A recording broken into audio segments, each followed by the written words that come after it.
The hunting horn is one weapon in my eyes that drastically changes things the most depending on which variation of the weapon you use. Gunlance has long, wide, and normal shelling. Bows and bowguns have arrows and ammo, but the hunting horn has a variety of song lists and songs that give you an extra advantage or takes away an advantage from the monster. Not to mention, you can apply these buffs and benefits to the entire group. Then you figure in things that are common amongst other weapons like what element you want, affinity, raw attack, etc. With all of these variations and options at hand, you're going to find out that you come to using certain horns more than the others. This could be because there's a certain song set that you like the most, you like using a specific element for that situation at hand, you just love the way the horn looks, you love the way the horn sounds, or you just loved how powerful you feel using it. Well, I took all of these things into consideration and put together the list of horns that have ended up in my hands the most during my hunts. Before we start the list, I want to say a few things. Number 1. If a horn you like is not on this list, I by no means am saying that it's not a good horn or not to use it. Number 2. Spoiler alert. The acidic lavinus is not on this list, so if you want to talk crap, then jump down to the comments ahead of time while you listen to the video. Number 3. Just for fun, comment down below what you think my number 1 horn will be and see if you end up being right. Now that we got that stuff out of the way, let's jump into the list. We start off at number 5 with one that you may or may not have been expecting. The Wolf Shamisen seems like one of the more polarizing horns. It seems like either people love it or hate it. Not so much of the in-betweeners here. In Iceborne, I can definitely say that I'm a huge fan of poison weapons, especially for 3-star monsters and Uragon who get some extra ticks, but this horn to me just really embodies exactly what horn should be in Monster Hunter World. It has such a wonderful design, the soundtrack is unique, and it fits so well. The stats are viable and it has a song set that would be useful no matter what the situation is or who you're grouped up with. Everything on a checklist of what I want in a horn is checked off with this Japanese stringed instrument. It doesn't blow you away with its damage, but it's surely respectable with what it has at base. You toss in the affinity boost from the jump, along with the affinity up song and its repertoire, and you have a good enough start that you don't need to invest as much into crit skills in your build and free up for some more damage or comfort, whatever you like. To top it all off, this is a rarity 11 horn that isn't very hard to augment. I find myself coming back to this one pretty often, and it's easy to see why.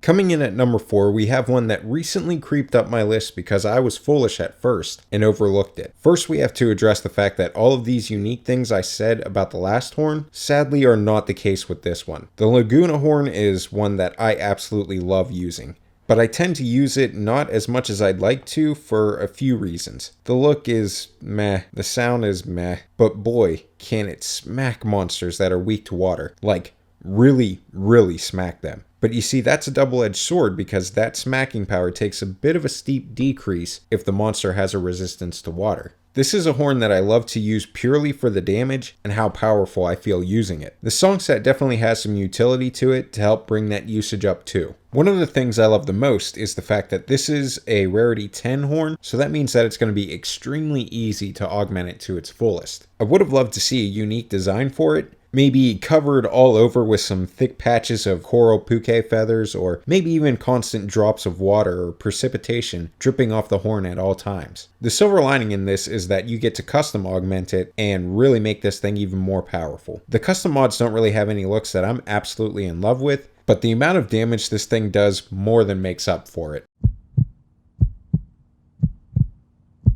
The number 3 horn is very similar to number 4, the Laguna drum. It has such an insane amount of power in the right situations. Element in Iceborne has taken on a whole new look, and Hunting Horn has benefited greatly from it. The Thunderwhale Fey horn is definitely one of those horns that especially benefited. You can honestly copy and paste a lot of the reasoning for the Laguna drum as to why it isn't higher on the list. But in the same sense, it also has that feeling of extreme power, even more so thanks to a little song by the name of Elemental Attack Boost. When it comes down to the song list, it's the main reason that Thunderwhale comes out ahead between the two. You can massively reduce the amount of damage you and others take, you can extend the reach of your health recovery, or even speed up that recovery. To top it off, you can even increase the effectiveness that your elemental damage does to a monster. When it comes down to it, you really aren't going to find a better Thunder option for the monsters that are weak to it, and that alone will be enough to make the list. I hate the fact that it has a design that isn't unique, but as far as non-unique designs go, I'd have to say this is one of the better ones. ones. Of course, we have to talk about how this leads to custom mods, which can really improve its performance. Speaking of improving performance, this Rarity 11 horn can be augmented with relative ease in comparison to the Rarity 12s.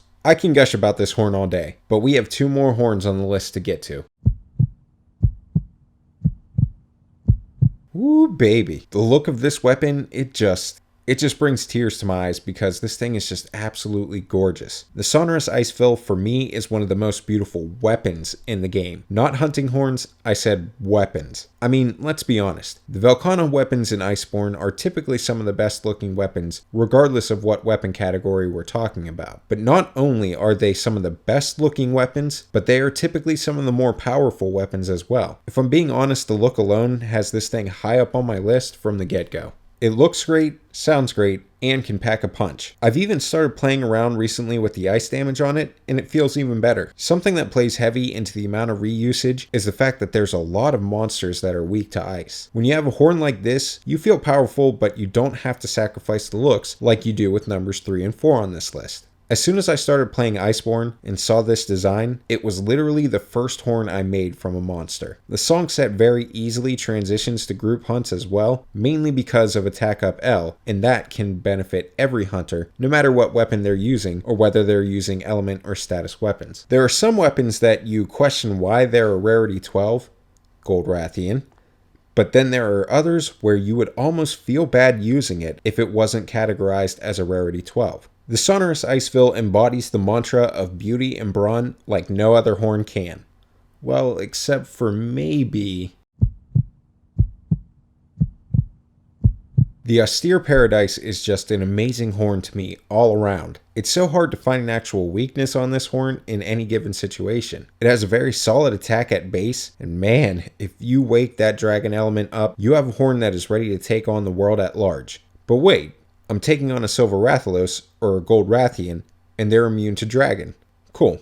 Just drop that element, go elementless, and boost this thing's already impressive raw attack even higher. Oh, you're going against an Elder Dragon. No worries. Not only does this baby have Elder Seal on it, but it just so happens to be high Elder Seal. But if you do end up fighting something that is weak to dragon, wake the element up and then just be prepared for the amount of silly damage you dish out and how trivial the fight ends up being.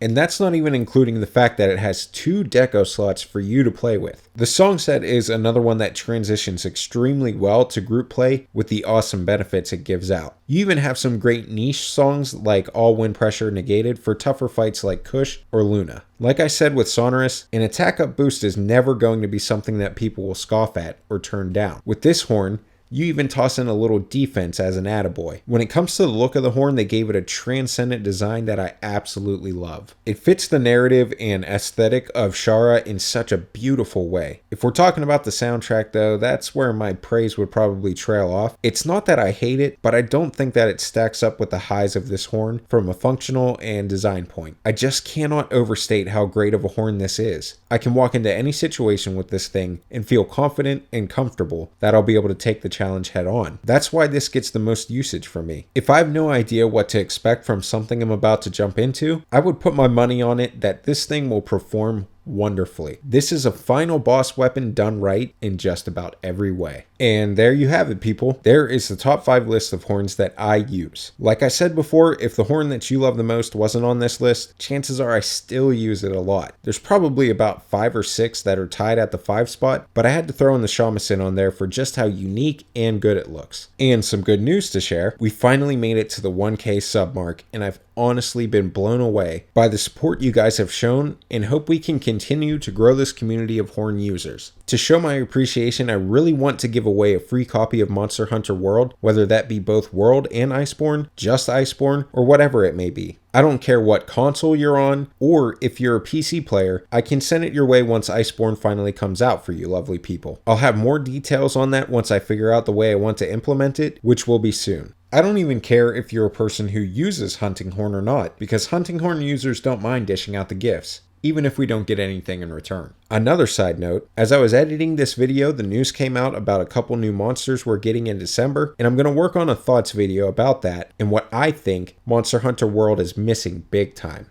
If you liked the video, please do let me know with a thumbs up. Comment down below what your top 5 most used horns are, And if you were right guessing my number 1, subscribe if you haven't already for more Iceborne and hunting horn content. Have a good night and happy hunting.